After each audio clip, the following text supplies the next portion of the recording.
Minsan po, ang ginagawang practices dito, mga sinusunog, tapos yung abo po, yung nilalagay, naging symbol na ng divinity, Nag-a-attract po siya ng positive energy. Alam nyo ba na mayroong mga halaman na pwedeng gawing pampaswerte sa ating mga bag? Pag medyo pahapon na paggabi, dyan mo na aamoy yung mabangong parang vanilla.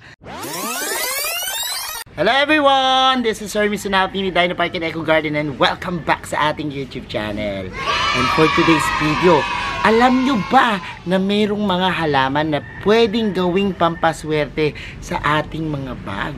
Yan.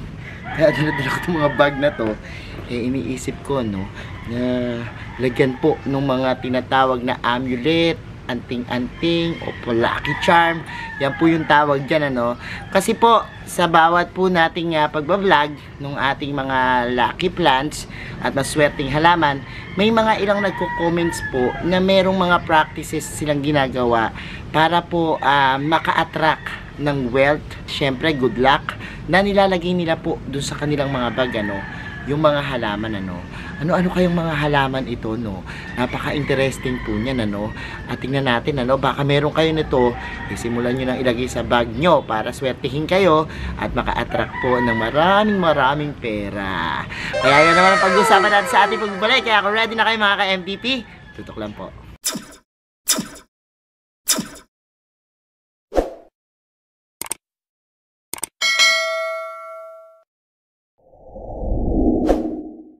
And we're back mga ka-MVP at ngayon nga po usapang maswerte na naman tayo, lagi po nating binabanggit dito yung mga maswerteng halaman at kaya naman nagugulat ako minsan meron sa aking mga nagpi-PM, nagme-message.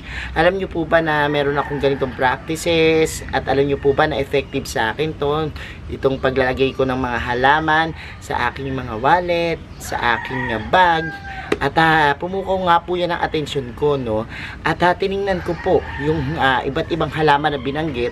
Talaga po na sila may mga simbolismo ng pag-attract ng swerte, Pero sabi ko nga po sa inyo, doon sa mga hindi naniniwala, pwede nyo na pong skip itong ating video, At syempre, law of attraction, kung di tayo maniniwala, baka hindi tumalab sa atin, Kahit pala sa simpleng paraan na gawin silang mga gabay at gawing lucky charm, pwedeng-pwede rin, Ano nga ba itong 5 halaman sa ating listahan na kapag nilagay mo sa iyong bag ay maaaring maka-attract ng wealth and prosperity at maging good charm na rin po para sa inyo. Isa-isayin po natin yan sa pag-ikot natin sa ating garden at papakita ko sa inyo yung mga itsura tapos saka natin pag-usapan. Una po sa ating listahan ay ang bay leaf laurel. Alam naman po natin na ito talaga isa sa mga maswerteng halaman, At minsan nga po yung mga tuyong dahon katulad po nito, yan, talagang nilalagay po at ginagawang pang lucky charm, sa mga bag. Minsan po ang ginagawang practices dito, mga sinusunog, tapos yung abo po yung nilalagay, dun sa ating mga bags. Or minsan naman po sinusulat po dyan yung mga hiling nyo. Halimbawa, money, ayan, wealth, pwede pong sulatan yan. Yung mga tuyong dahon, tapos po pwede nyo pong iipit sa ating mga lalagyanan, or kaya po sa isang maliit na supot, tapos ilagay po sa ating bag. Sinasabi po na bukod po sa aromatic plant, itong ating bay leaf laurel, iyan po ay ginagamit rin sa pagluluto at sa kung ano-ano pa na pampalasa, ng pagkain. Pero ang sinisimbolo po nito ay wisdom, victory, yan. At sinasabi po na kapag nilagay nyo po yan sa inyong mga bag ay ina-avoid niya po yung mga sumpa, So makakaiwas po kayo sa mga curse at sa mga bad luck, At nag-a-attract din po siya ng happiness at prosperity at nag-i-strengthen po ng good energy para po mas maganda yung flow sa atin, nung pera, Kaya po kapag halimbawa po kayong merong laurel, yan, bay leaf laurel, yan po yung mga natutuyong dahon na pwede nyo po yung kunin, at gawing lucky charm sa inyong mga bags. Sa pangalawa naman nating halaman, ito po medyo nagulat ako, no? Dahil minsan hindi ko nakikitang nakasama ito do sa mga listahan ng lucky plants. Pero ito po palang hibiscus o gumamela. Merong simbolismong maganda, no? Pinaniniwalaan nga po na ang gumamela ay inalay kay Goddess Kali at kay Lord Ganesha, no, na mga Hindu goddess po, ano, at dahil dyan po ang hibiscus po ay naging simbolo na ng divinity, no.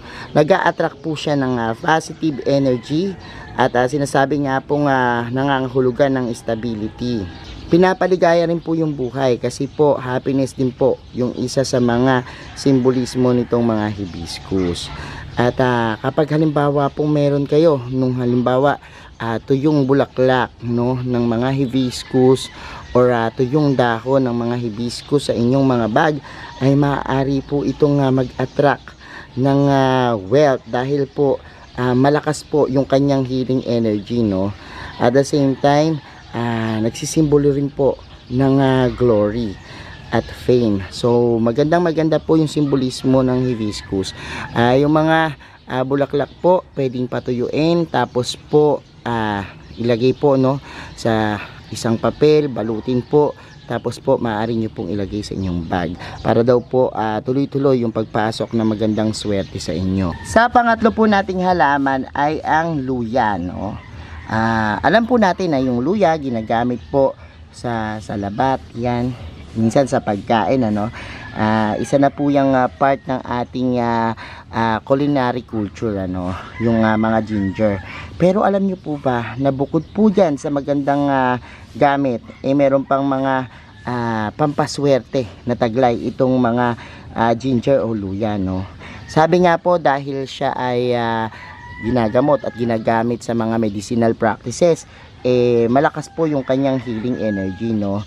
Lalo na po sa mga ancient time na talaga na mga nagpasalin-salin, ang luya po ay isa sa mga kinikilalang powerful na halaman, ano. Pero yung bunga po ng luya, yung root crops na tinatawag, ano, at nakukuha natin yung ating mga sinasahog, pwedeng gawing pong amulet, ano, or anting-anting po sa ating mga bag.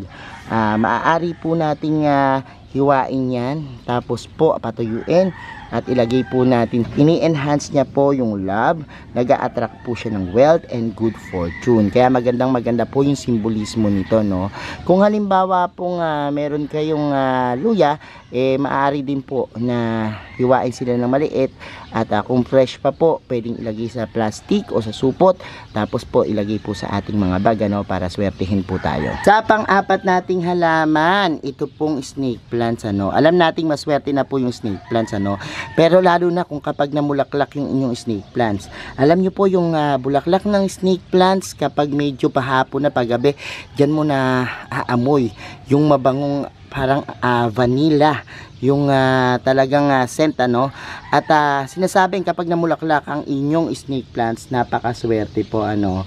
Yung iba nga po, kapag halimbawa nakita nga na mulaklak na at medyo natutuyo na, kinakat po, ano, tapos nilalagay po sa mga bag. Minsan po sinasamahan niya ng mga ticket sa loto.